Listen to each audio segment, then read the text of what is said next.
Инициатива создания горного клуба принадлежит главе национального холдинга «Наследие великих кочевников» Тенгизу Болтуруку и Кыргызскому обществу экспертов «Недр».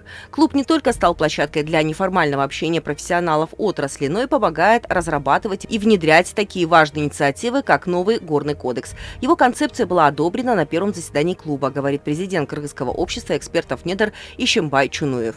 При уже внедрении, ратификации и дальнейшее надо дорожную карту внедрения составить. И тогда с другими кодексами противоречия снимать.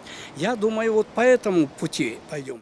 Как отметили участники встречи, при разработке дорожной карты необходимо учитывать не только вопросы использования ресурсов, но и налогообложения, промышленной безопасности, охраны окружающей среды и, разумеется, сотрудничество разработчиков недр, государства и местного населения. В целом же речь идет о модернизации всего блока законодательства, которое регулирует сферу недропользования. Все реформы должны иметь быстрый и максимально полезный эффект, говорят эксперты. Здесь идет направление развития не только горнодобывающей отрасли, но и с выходом, какие дальнейшие из этого доходы, какие прибыли получать, можно дальше аккумулировать и получать, приносить пользу государству и экономике государства. И это будет как примером другим, тем же, например, зарубежные инвесторы зайдут, придут те же партнеры какие-то будут открывать, они же будут смотреть. И мы уже создадим платформу, почву, нормативно-правовой базы, чтобы на фоне этого работа была у них же также в пользу экономики Кыргызстана.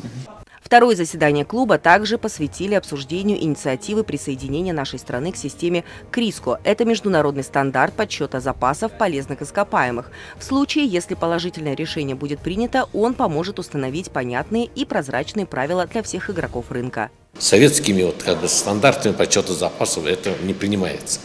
И потому вот это главное. Ну а в-третьих, что вот это много вот этих компаний, а тем более вот киргизских специалистов, геологов, горняков, обогатителей, они тоже становятся как бы международными экспертами. Вот это главное. Сегодня горно-геологическая отрасль нашей страны переживает стадию активной трансформации и переоценки ценностей, которые были исторически заложены еще в 30-е годы прошлого столетия. Поэтому еще одним направлением деятельности клуба станет систематизация аналитических материалов по геологии и горному делу Кыргызстана, ЕАЭС и мира. Юлия Ценко, Инна Таргешева, ЛТР Бишкек.